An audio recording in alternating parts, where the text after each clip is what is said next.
Having indicated the four qualifications necessary, they are purely adjustments. When an individual has made all these adjustments in their values of life within themselves, their mind and intellect equipment becomes receptive to these subtle thoughts on the subjective science. Or else philosophy, generally one feels that it is beyond their head. It goes beyond their comprehension. So all those qualifications have been described one by Shankara elaborately, so that the student may have exactly an understanding of what are the adjustments that they should make within themselves in order to make their minds sensitive to grasping, to picturize, to snap in the subtle ideas that have been, that is the theme of the Upanishads, that is the subject of discussion of all teachers.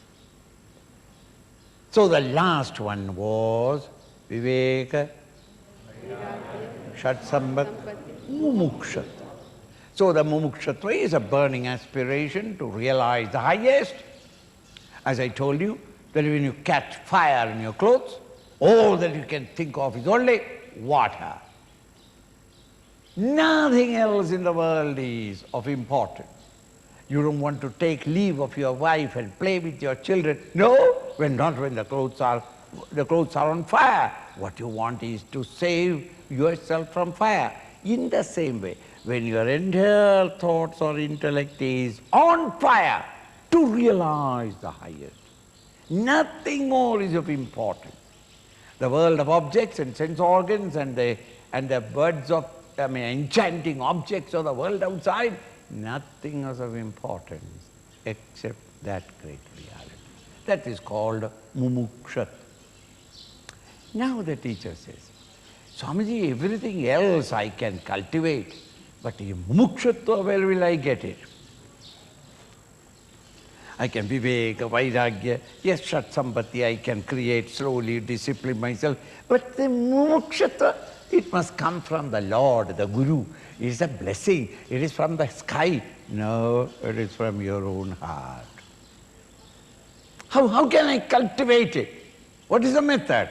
The teacher points out, Manda. Manda madhyama rupapi. Manda madhyama rupapi. Vairagyena shamadina. Prasadena guroseyam. Pravriddha suyate phalam. So remember, the four ones, Viveka, Vairagya, Shatsambati, Mumukshatva. Now the teacher, student's question is, how am I to develop Mumukshatva? The teacher says, it is simple. It is arithmetically simple. Why? Even if your mumukshatva is manda madhyama, manda dull, I have no such anxiety to realize the truth. Let me enjoy the world, manda or madhyama. Along with the world, if I can get Paramatma also, not bad. That sort of a manda madhyama. Rupa api. Even though at this moment your anxiety to realize the truth is only manda dull or madhyama so-so, mediocre, then it can be developed. Vairagyena shamadina. You cultivate Vairagya, no more interest in the world of plurality, and Shama Adi. Adi means? Shama, Dhamma, Upalati, Iriksha, Bhakti. If these you can cultivate in you, the consequence will be your anxiety for realizing the truth becomes more and more. So when Vairagya and Samadhi guna, the 6 gunas or disciplines of the mind, when these are cultivated in you, and these too can be cultivated how? By Guru's grace. Guru's grace means not that Guru has got grace in his pocket. That is why no Guru has got pocket. Worth name. Real Gurus have no pocket. See, Subodhananda, no pocket. So, the point is, it is not something that you take and give. Prasadena guroho, Guru ka prasad, meaning it is a teacher that dings into your mind the weaknesses in the world of plurality, the sorrows that are essentially there. It is not a happiness, it is only a passing pleasure. Don't run after it. Who explains to you this? The Guru, through the scriptures, explains. Thus, by Guru's grace, Vairagya comes to us. Again, the Guru under his discipline helps you to discipline your mind, and that all the 6 qualities are slowly cultivated. Both these, in cultivating these 2, the help comes from the teacher. So then that is the reason why we go near the teacher and stay in an ashram.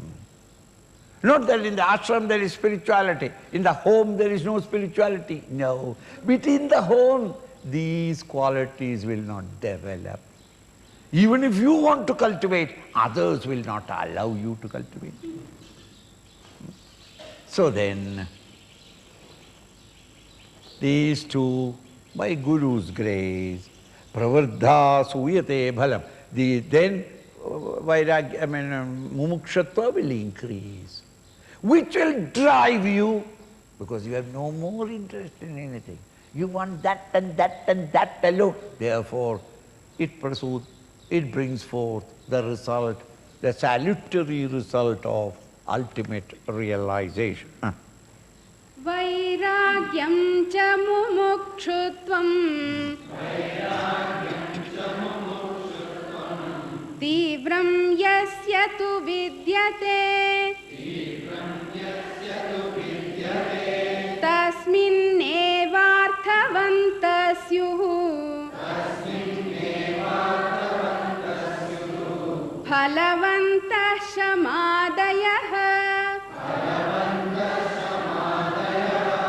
Just as he said, the mumukshatva can increase when you cultivate in yourself the right understanding and come to the right evaluation of the world outside, and therefore Vairagya no more desires to run after the sense objects, and you have cultivated in yourself samadhi, mental quietude and other qualities of the psychological qualities of the mind.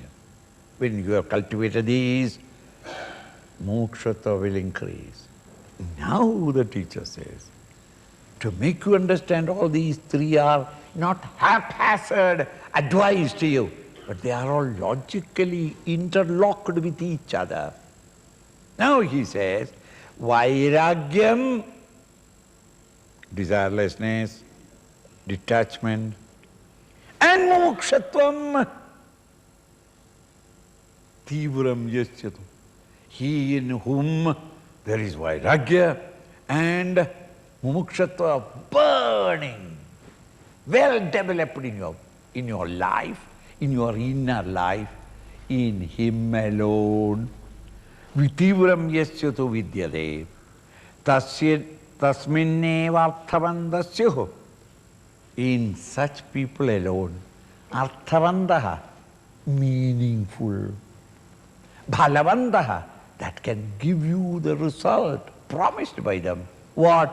Shamadaya, samadhi, self-control, the mental qualities can produce results and help you in the path of spirituality.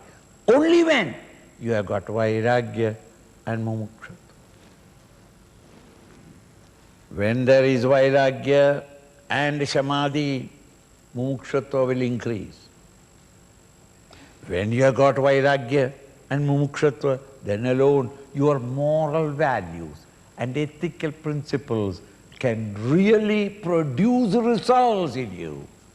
Or else it will not produce any result. I am an honest man. Then why did you do this? I was tempted. I was an honest man, but I was tempted, meaning vairagya is not there. See? If you have got vairagya, the ability to detach yourself from that which is low, vicious, then alone your moral values have meaning. They can produce their result, the promise of mental integrity, cleanliness of the mind can be brought about only when you have got vairagya and mumukshutva. You have no more any desires for sense pleasures, and you have got a great anxiety to reach out to that truth. In such an individual alone, moral and ethical values have any purpose. It can produce its result or add its glow in your performance in the world outside. Continue. एतयोर्मन्दता यत्र विरक्तत्वमुमुक्षयोः मरौ सलिलवत्तत्र शमादेर्भानमात्रता. The opposite of it. Already he has said that unless you have got vivek, vairagya and mumukshutva, the moral values are useless. In him only moral values can produce their brilliancy and glory, their splendor in that individual's life and performance. Now the opposite he says, in case there is an individual whose vairagya and mukshutva are dull, no ability to say no to your temptations, vairagya, or any anxiety to reach out to the higher state of consciousness, because you are convinced that these sense pleasures themselves are sufficient for me. I don't want it nitya, permanent and eternal happiness. If you have not got that hunger, spiritual hunger in you, etayor mantadayatra, that individual in whose bosom there is manda, very dull, both vairagya and mumukshutva. Viraktatva mumukshayo, the virakti, the vairagya, and mumukshutva, anxiety to realize the highest, these are dull in an individual's bosom. Marau salilavat tatra, in that bosom, even though you are morally good, I am an honest man. Marau salilavat, marau in the marubhumi, in the desert, salilavat, water. Meaning, it is like mirage waters. It appears to be water, but you can't take a cup of it or a spoon of it to slack your thirst. It has no value. It appears to be there. Similarly, an individual may say that he is an honest or straightforward officer and all that until temptation comes. When metta sab comes, why? Vairagya is not there. He may be an honest man, and was an honest man, would have been an honest man. But in that particular moment, when somebody came and said, 2 crores you will get, do this. Just thought, 2 crores, a little you do. And nobody is going to know it. Why not? In 3 months, the whole world came to know of it. And what can you do? You are an honest man. And you yourself surprised why I did it. I have been an honest man. I don't know why I did. Lack of vairagya. If vairagya and mumukshutva are not there, your moral values and ethical principles are apparently there, but it cannot bring you happiness or progress or a glow in your performance. It is marau salilavattatra, like waters that you see in the desert. It appears to be there, ripples on it, waves on it, and it is flowing east to west. All that you can see. But you can't have a spoonful of water out of it. It is an apparent illusion. Similarly, the character of an individual who has not got the vairagya in him and the mumukshutva in him, a larger aspiration for a greater state of living, if these two are not there, marau salilavattatra, shamader bhanamatrada, shama ityadi, the calmness of the mind, etc., the control of the sense organs, shama, dhamma, tidiksha, etc., all are only bhanamatra. Appears to be there, but it cannot bring any great glow into his performance in the world outside. Moksha karana samagryam. Moksha karana samagryam. Bhakti reva gariyasi. Swasvarupānusandhānam. Bhaktirityabhidhīyate. When you have got all these four, Vivek, mumukshutva, all are there, the boy has got all the qualifications, yet he will not continuously strive to reach the higher. Why?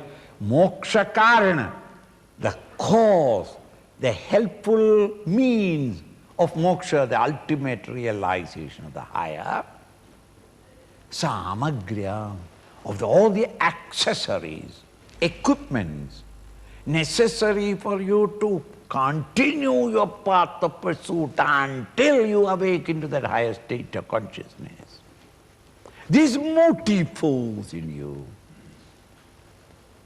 Bhaktireva gariyasi. Of all such accessories, bhakti, devotion alone, is the highest and the noblest. Gariyasi, the most heavy.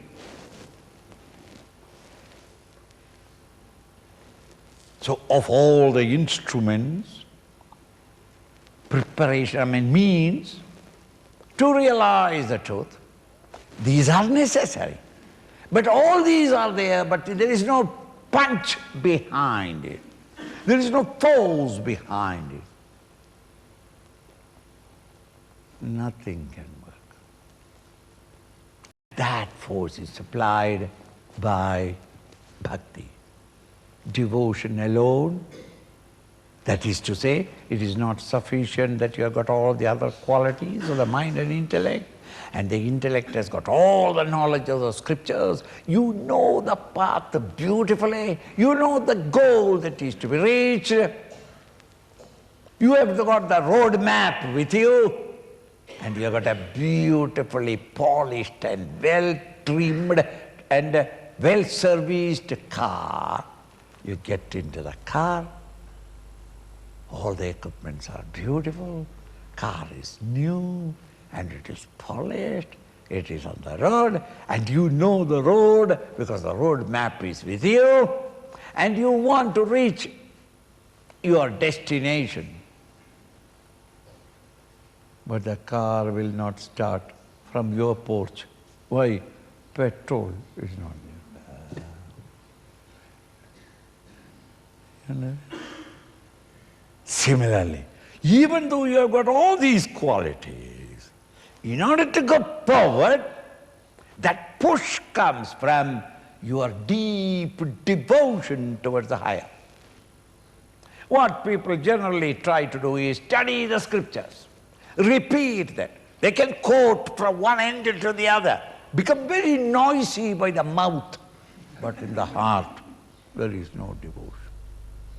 All the great philosophy professors of the universities, they know more about Advaita Vedanta than Shankara himself. Shankara must have forgotten what he has written, but this fellow remembers it.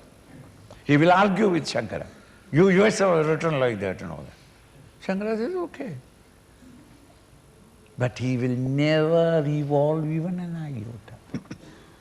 He is as much confused of life and a victim of every circumstance and situations that rises in front of him as any other individual is uneducated guy. Mere erudition and scholarship is not sufficient. They are all only intellectual accomplishments. They are necessary, I don't say no. Shamadhamadi are necessary. They are the equipments or the machinery of the vehicle. But all these are there. In order to go forward, it must have bhakti reva giriyasi. Of all the artillery, there is the right word, samagryam, of all the artillery that you have got to storm the citadel of truth. You are fighting against the temptations of the lower world and storming the gateway of truth. Of all the artillery you have got, the most heaviest artillery is bhakti, devotion.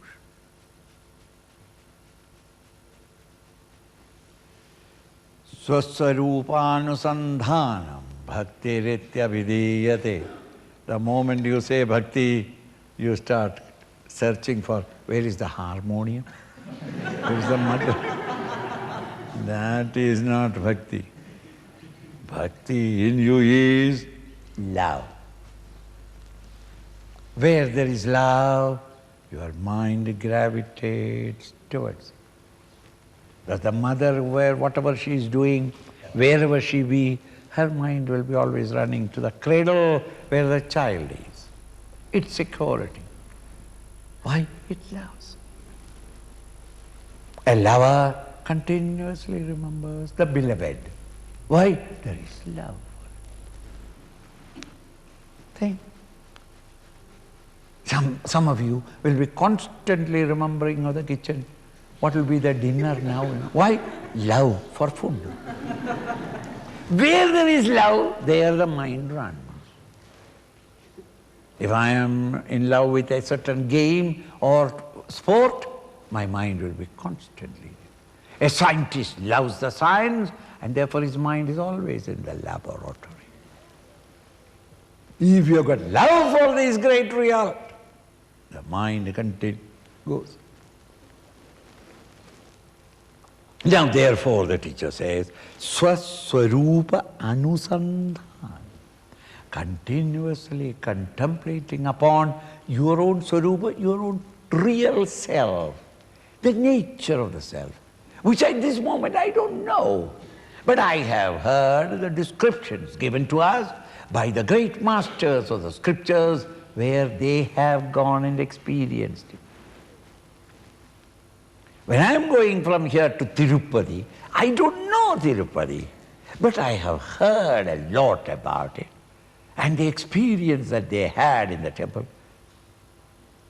Now I constantly think of Tirupati, Tirupati, Tirupati while I am traveling, so that I will not reach Madras or Kerala. I will reach straight my goal where I want to reach. Thus, bhakti, devotion, is, what is it? Is defined as continuous and constant remembrance of the nature of this self, which I have not experienced, but that is where I must go and directly experience it. Bhakti ritya vidhiyate. Continue. स्वात्मतत्त्वानुसन्धानम् भक्तिरित्यपरे जगुः उक्तसाधनसम्पन्नः तत्त्वजिज्ञासुरात्मनः उपसीदेत् गुरुं प्राज्ञम् यस्मात् बन्धविमोक्षणम्. So here in this verse is the program for the spiritual path. A spiritual seeker, what should he do? Now he says, first cultivate a devotion to this great truth. It is not sufficient that you have got a crude intellectual appreciation of reality, but you must also have devotion towards it. Meaning, it is not only an application of your intellect, but the emotional nature in you must also be conscripted in this great path of pilgrimage to truth. Both the mind and intellect must be integrated. Mind is the instrument of emotion, love. Intellect is the instrument for rational thinking and intelligent analysis of things. Both these must merge together. Then alone the individualized ego in you today, who is living in the present state of consciousness, can wing forth into the heights and glide into that higher state of consciousness. A bird cannot ever fly with one wing. There's a philosopher, a erudite scholar. He has got all the knowledge of the Shastra, but no devotion. One wing only. He can go only round and round. He cannot go straight. Meera and others, only emotion. Love, love, love for the God, Lord, oh Lord, oh Lord, oh Lord, oh Lord. No knowledge.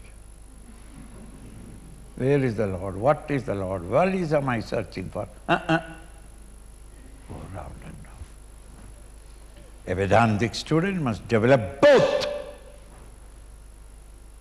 knowledge of what reality is as well as a great love to reach it. Therefore, knowledge honeyed with love is the way to reach truth.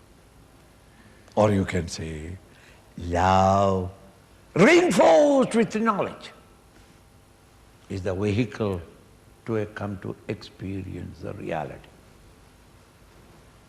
So those who have, earlier it is said, Swaswarupa Anusandhanam is love, devotion. Constantly remembering,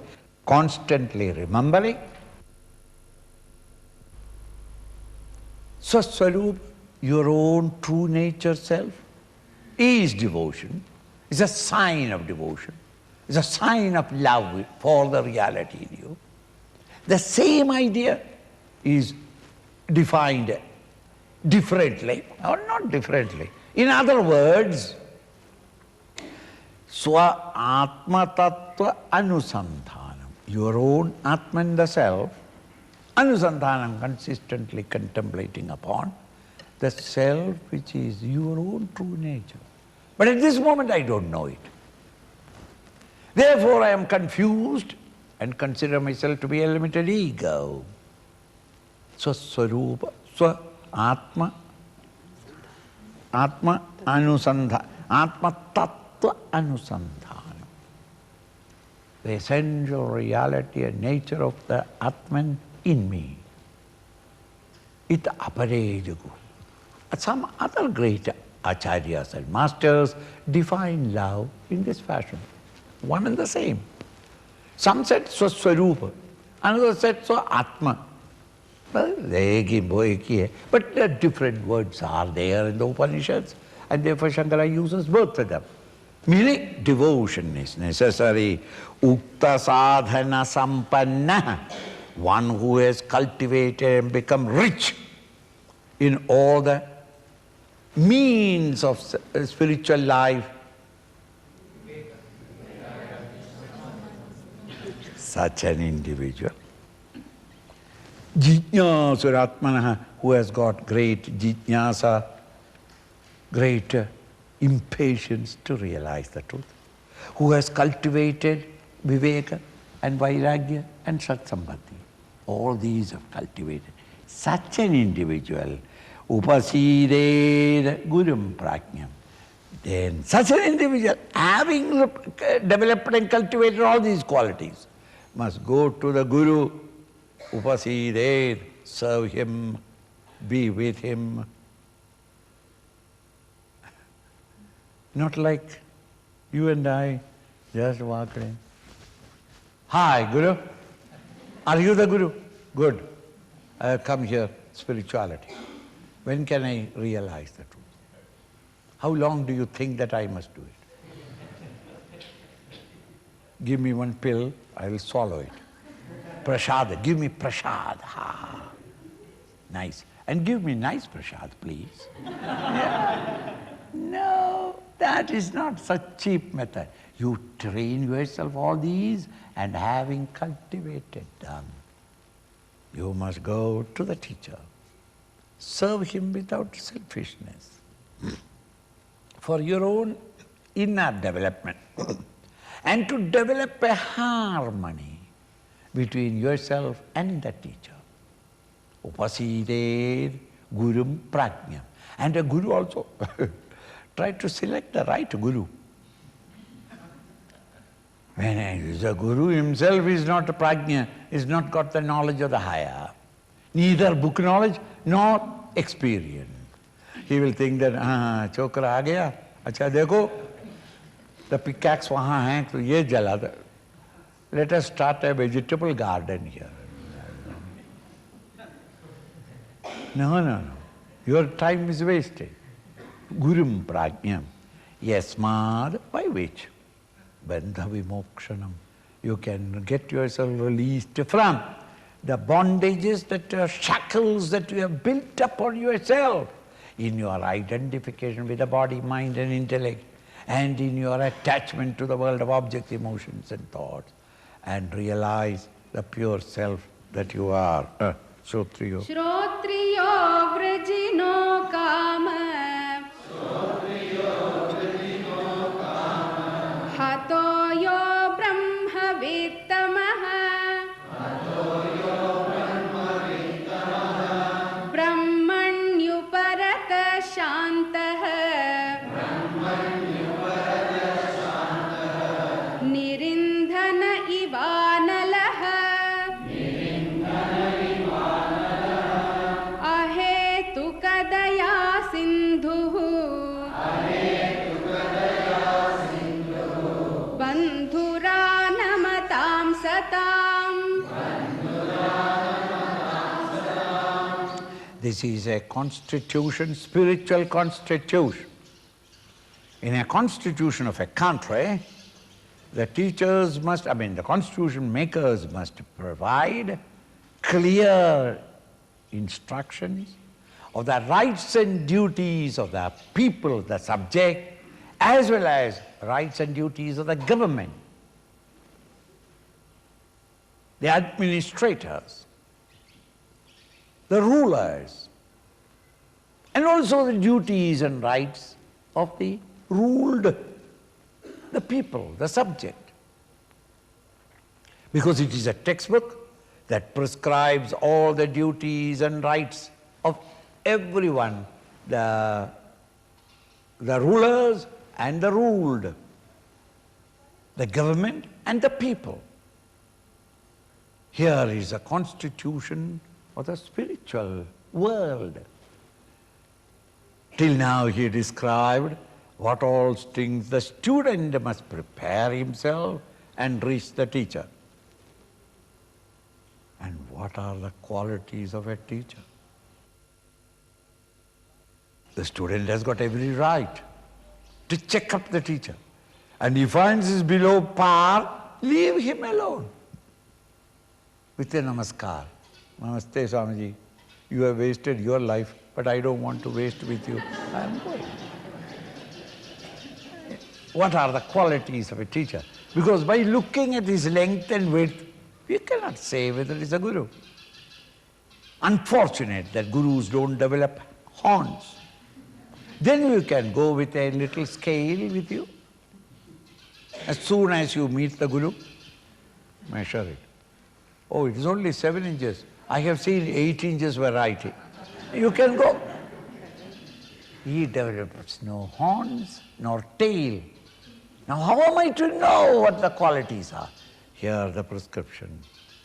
Shankara repeats, the qualities of a teacher should have, which are prescribed in the Upanishads. He is repeating them.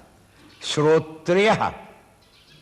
The teacher must be one who has heard from his teacher the Upanishads. Not that who has studied the Upanishads. Every professor is a studied the Upanishads. Read 3-4 translations and somebody's commentaries.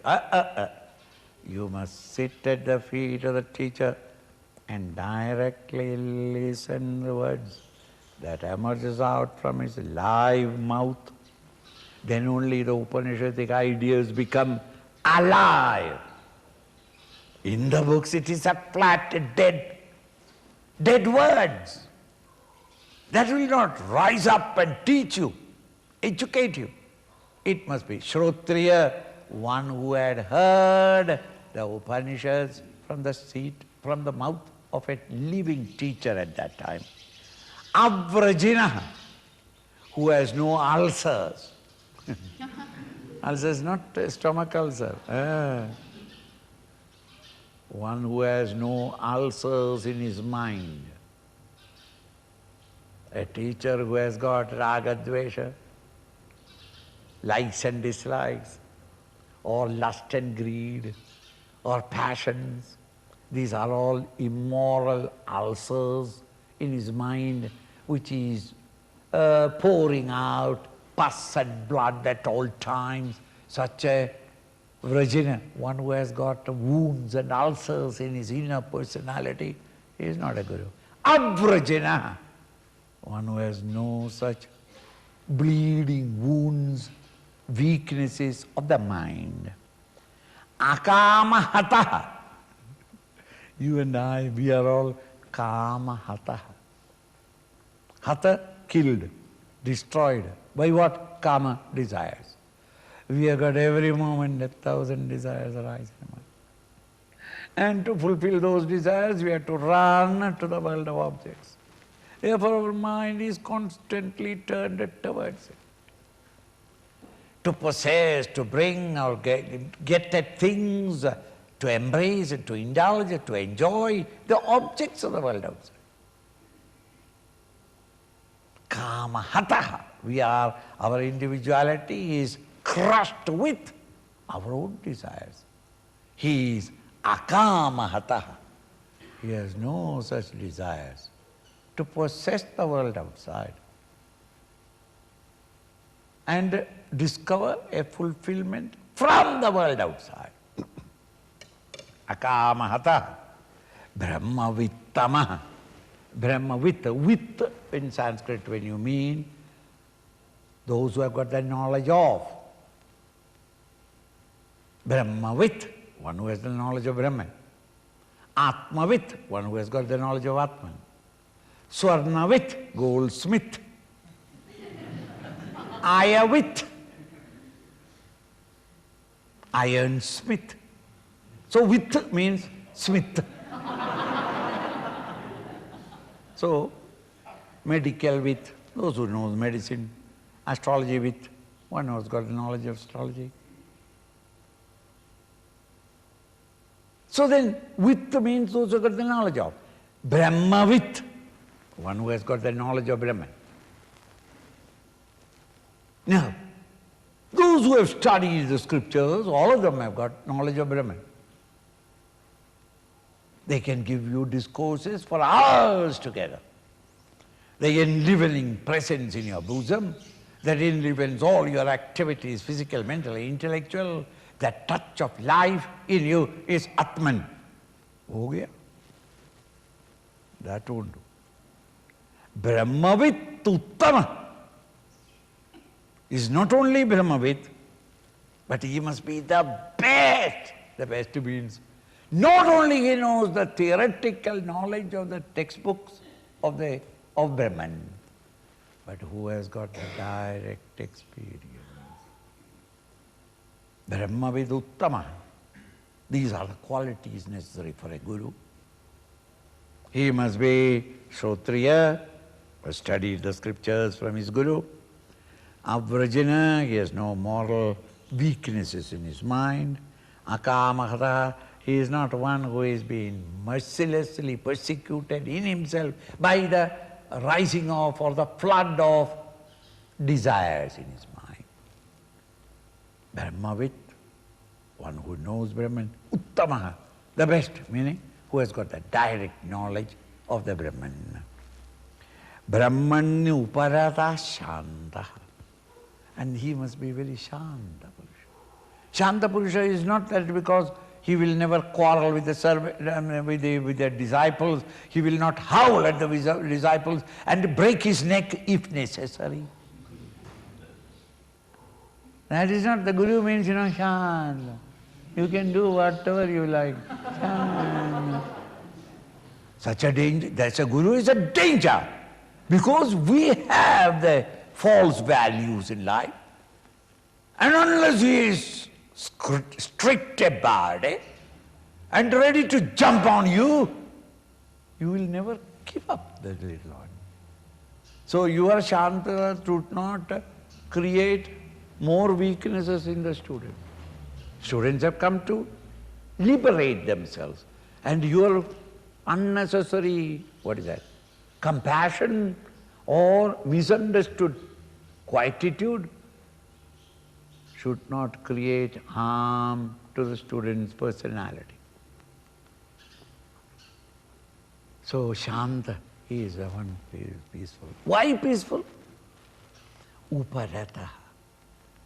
He has no more the sense organs running out into the sense world. The mind is not gushing out in the emotions, nor the intellect worried about the world outside. Uparata. The body, the mind, the intellect of Uparam has come away from the toys of life, the world of objects, emotions and thoughts, with which we are all playing about. He has grown up. He is no more playing with the toys of life, with the world of plurality. Uparata Shantaha. And to make you understand what is that Shanti, he gives the example. Nirandhana iva analaha. Indhana, fuel. So long as you are supplying fuel, anala, the fire, will be burning there. Supposing even the last bit of wood is been burnt up, and every bit of wood in it is gone. It's cool, calm, ashes only. No more flames rising up. An individual in whose mind there is no indhan, no more desires to burn up. And the flames of force are rushing one after another. That is all quieted. Why quiet? Because there is no more any indhan, no more any fuel in his bosom, no more vasanas in him. Therefore no more desires, therefore no more agitations. The mind becomes quiet. Nirindhana iva analaha. And ahetuka daya sindhu. A teacher must be daya sindhu, must be an ocean of kindness.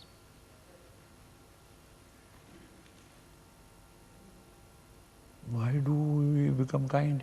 Not that we deserve it. Ayyo, no. We deserve kicking.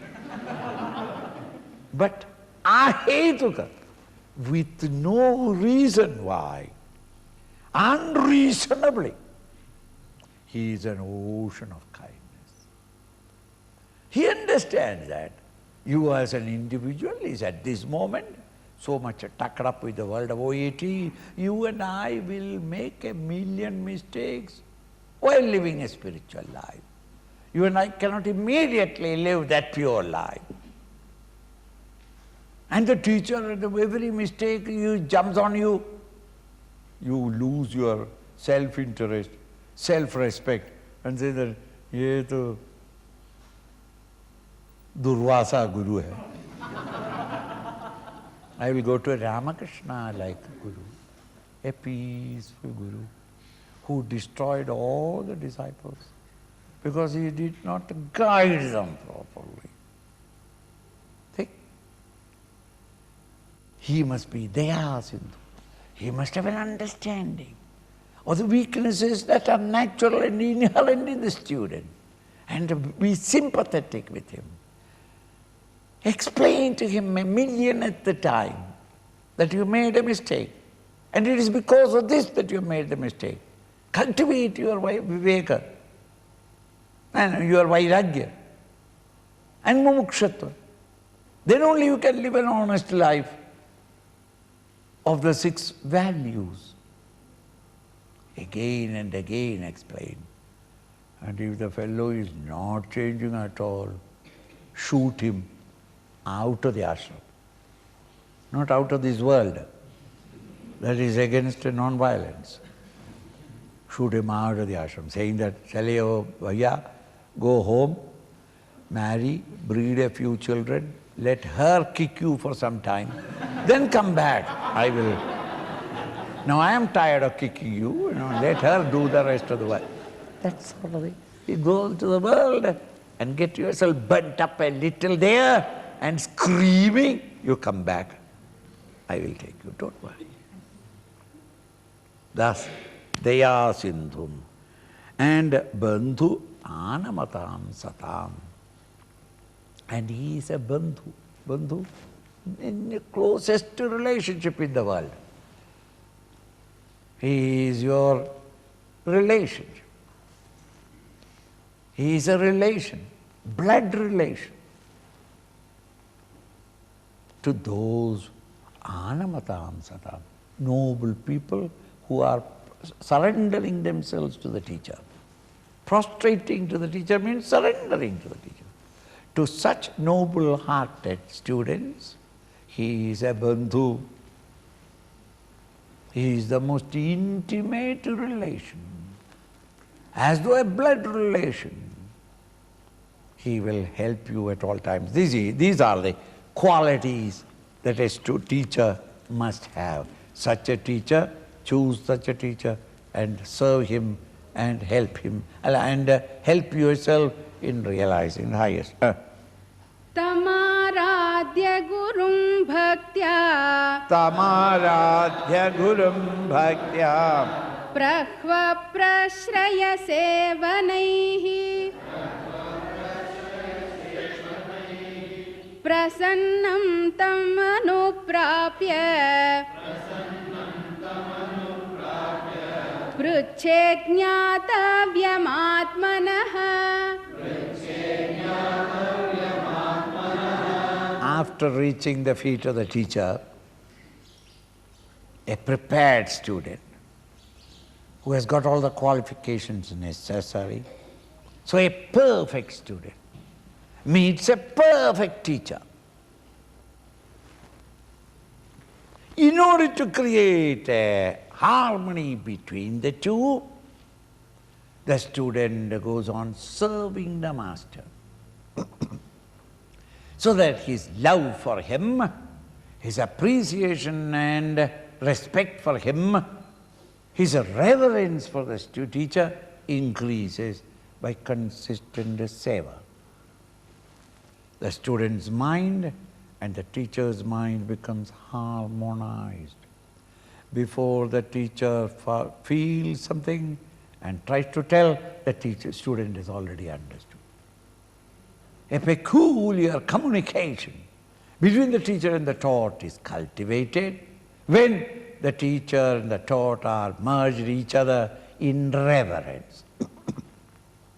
The teacher appreciates the student appreciates the teacher. This much of a mental harmony is to be created.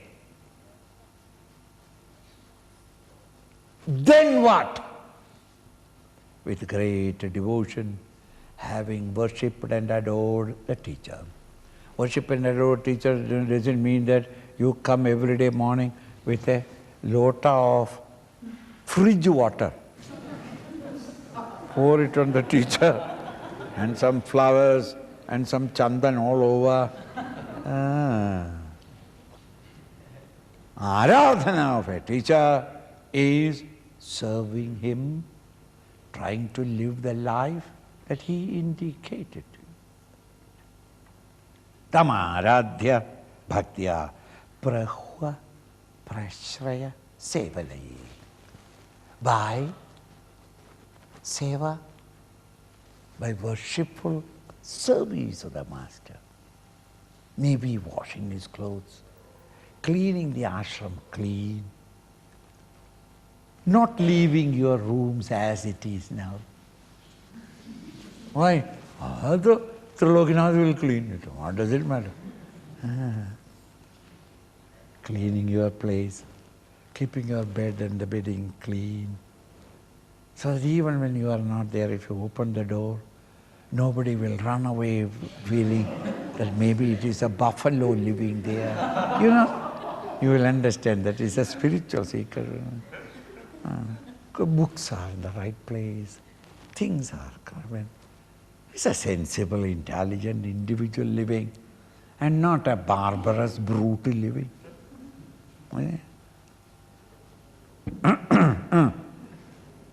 Prashna,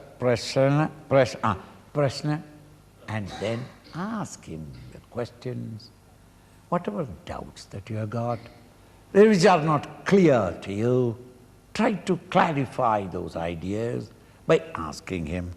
Prasannam tamamanuprapya, thus having made him prasanna, happy with you. Then anuprapya, reach him very near and priched, ask him. Ask him what? Swamiji, did you marry before sannyas? How many brothers and sisters you have? Your father and mother are living? Are they upper middle class or low? Which is your town, city? Oh, I see, you are from Kerala. Kerala, I know. That is not it. Prached, you must ask him. What? Jnatavyam about the Atman, the self, which is jnatavyam, which is the thing that you are seeking to know. So in order to know the nature of the reality, ask him questions about that. And don't waste his time asking whether, how are you, Swamiji? Your health is all right. Whose health? Hey, your body. Ask the body, why are you asking me? I'm not the body. If I am thinking that I am the body, then I am not a guru. I am as bad as you. So then, the body, don't ask him, how is your health? Did you sleep well? Sleep who? Hey, my non-apprehension has ended, so how can I sleep? Sleep is non-apprehension, which creates the misapprehensions. Never mind. Later on you'll understand. So then, don't ask him, before you came, did you marry? If married, where is your wife? If did not marry before life, why not? Meaning he wants to talk only of the world outside. Che. And pull him down, instead of you learning to lift yourself up higher. Prached jnatavyam atmana.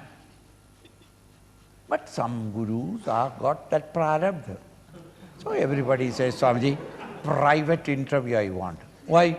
He was to tell you that his relationship with the BMI, the OET, is not perfect. Now what can I do about it? Your BMI is not harmonious with the OET because of your vasanas. You exhaust them. But I am very unhappy. May you continue living in that. Until your vasanas are exhausted, then you will become completely happy. But then I can't answer that way because the delegate will go home. So that is why I said, my prarabdha, I had to explain to them, it's nothing. My wife is very angry. Never mind, bring a diamond necklace and give it to her. You can purchase that. See? Purchase their happiness. That is how scam runs. Give her something to, some corruption. Give her a bribe. I know, what else can I say? And it is a thing, Swamiji, but my wife is not like that. My dear young man, I don't know any type of wife. I never had it. You see? But then they will not understand. Swamiji, you are unsympathetic. You are not trying to help me. So you have to be a psychiatrist, you have to be a psychologist. And that is all modern times. In good old days, the gurus remained quietly. The student came with all the preparation. And he knows what he has got the doubt. And he explained the doubt and went away. This happens only in sannyas, towards sannyasis. In no other profession would you ever go to a doctor and ask, what about my litigation? I am now in litigation with my father-in-law. Now can you help me? You will never ask a doctor about it. You don't go to a doctor and say that, what about my diarrhea? The stomach is burning, 7 times last night. The doctors, a lawyer, what can you say? Put in a petition.